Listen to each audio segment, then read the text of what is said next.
1, 2, 1, 2, c'est parti, on échauffe la voix. Ah oui, oh, oui. Non, c'était quoi? Natacha n'attacha pas son chat à Pacha, qui s'échappa, ce qui fâcha Sacha. Bouh, je vous mets au défi de répéter cette phrase.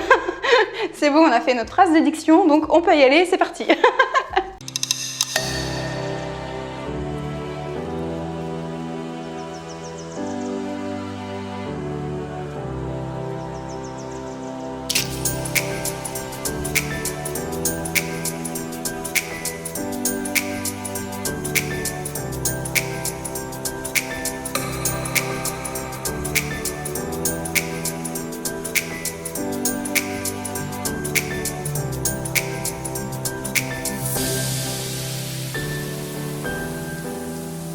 Bonjour à tous mes anges, j'espère que vous allez bien. Je suis ravie de vous retrouver pour cette nouvelle vidéo.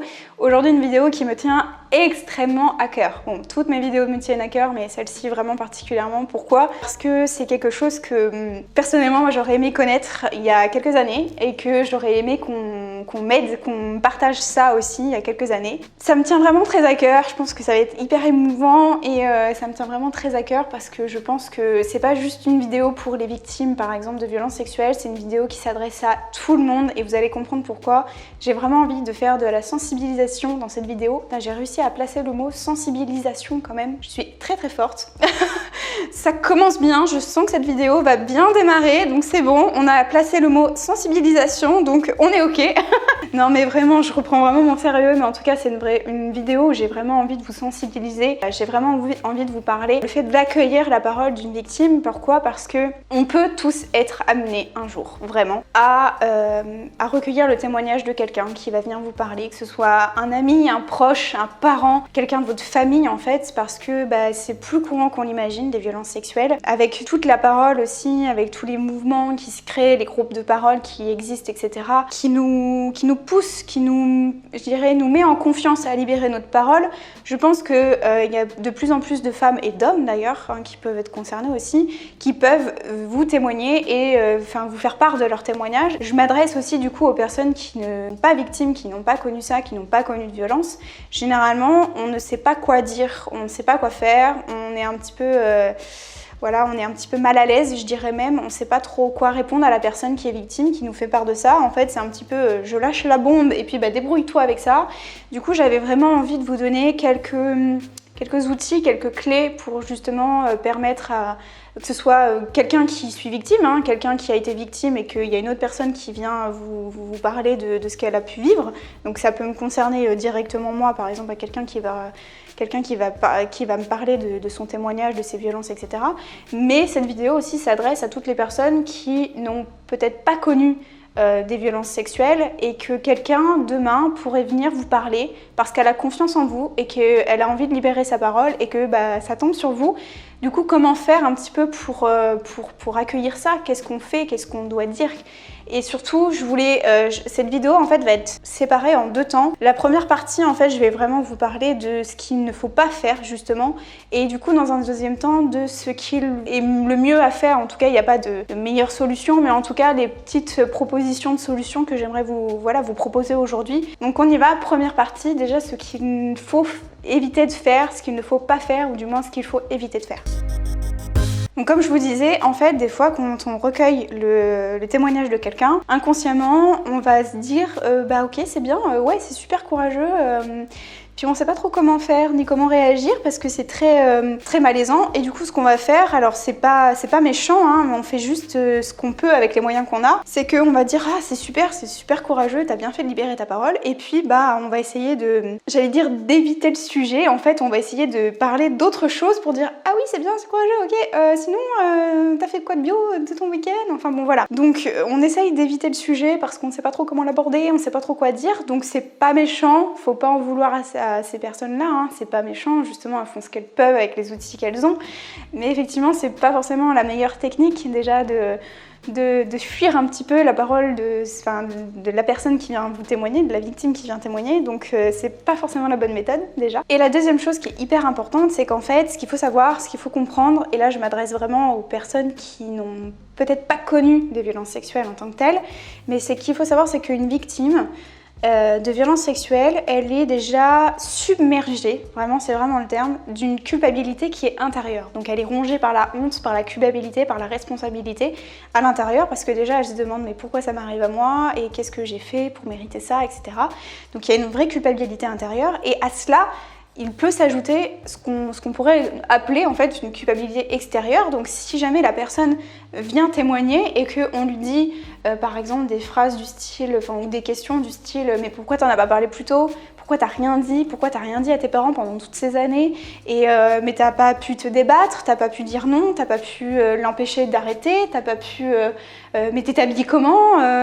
Enfin voilà, toutes ces phrases-là. Pourquoi est-ce que t'as pas réagi aussi ? Donc toutes ces questions-là, en fait, c'est juste enrichir en fait encore plus la culpabilité de la victime et c'est tout ce qu'il ne faut pas faire en fait, parce que du coup ça va l'amener en fait à encore plus culpabiliser, à se dire mais pourquoi effectivement j'en ai pas parlé avant ? Pourquoi j'ai rien dit ? Pourquoi j'ai pas fait ça, pourquoi je...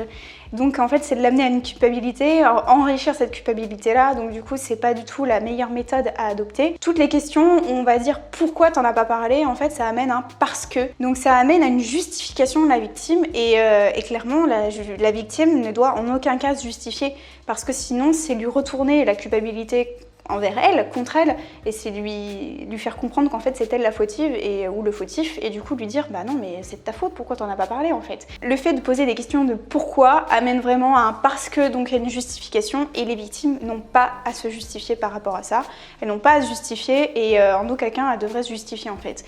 Donc c'est pour ça que les pourquoi t'en as pas parlé plus tôt et pourquoi tu l'as pas dit, pourquoi t'en as pas dit à tes parents, pourquoi t'as pas réagi, ça c'est maladroit en fait comme interrogation et c'est pas du tout aider la personne en face de vous. Quel est le bon dialogue à adopter quand on est face à un témoignage d'une personne, d'une victime de violences sexuelles ?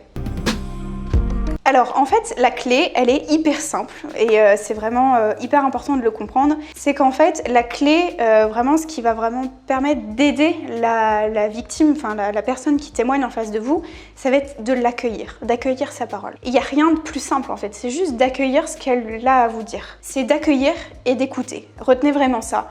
En fait la victime elle attend pas une solution, elle attend pas une réponse précise en fait. Elle attend pas une réponse précise, elle attend pas qu'on lui donne vraiment une solution. Elle attend juste qu'on écoute, qu'on la croit. Elle veut simplement qu'on la croit, qu'on l'écoute et qu'on accueille ce qu'elle a à nous dire. Et donc dans ces cas-là, en fait, nous ce qu'on a à faire, c'est juste entendre son message, l'écouter, accueillir sa parole, et c'est pas forcément avoir une réponse en fait à son dialogue, mais ça va être tout simplement de dire bah oui je te crois, je vais t'aider, dis-moi qu'est-ce que tu veux que je fasse, dis-moi comment est-ce que je peux t'aider, ou je te crois mais tu n'es pas coupable, c'est pas toi le coupable, tu es victime, je vais t'aider à trouver ce statut de victime justement, comment est-ce que je peux faire pour t'aider. En fait c'est plus ces dialogues-là de je te crois. Vraiment, basé sur ça, sur l'écoute, sur l'accueil aussi de la parole, de ses émotions aussi, pourquoi pas, etc. Mais c'est vraiment de l'écoute.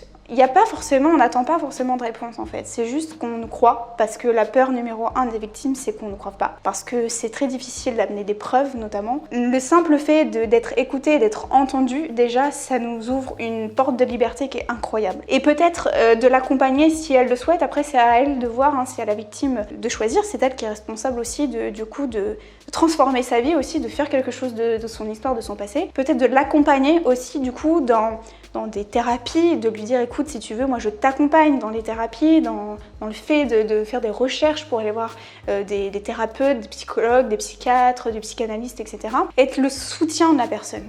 Mais la clé numéro 1, en fait l'outil numéro 1 c'est l'écoute. Être à l'écoute des victimes, ça c'est super super super important. Vous verrez que la victime vous dira mais merci de m'avoir écouté en fait. Ça m'a fait un bien fou de te parler. Écoutez, j'espère que cette petite vidéo vous aura plu. J'espère vraiment sensibiliser et je vous invite vraiment à la partager. N'hésitez pas à vous abonner. Partagez vraiment cette vidéo. Mettez un like à la vidéo si vraiment si ça vous a plu.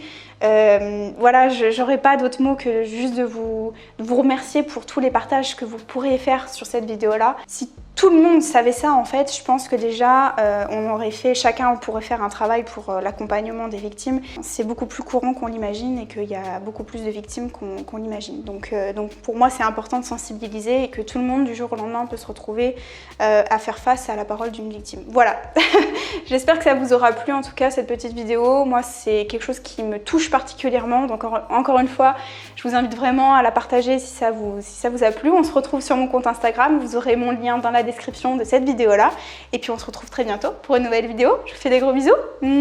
Ciao. J'ai hyper chaud, il fait super chaud là ici, la vache. Ah c'était trop cool, j'adore. Mais franchement si ça pouvait fonctionner de sensibiliser à fond. Go, go, go, go, go.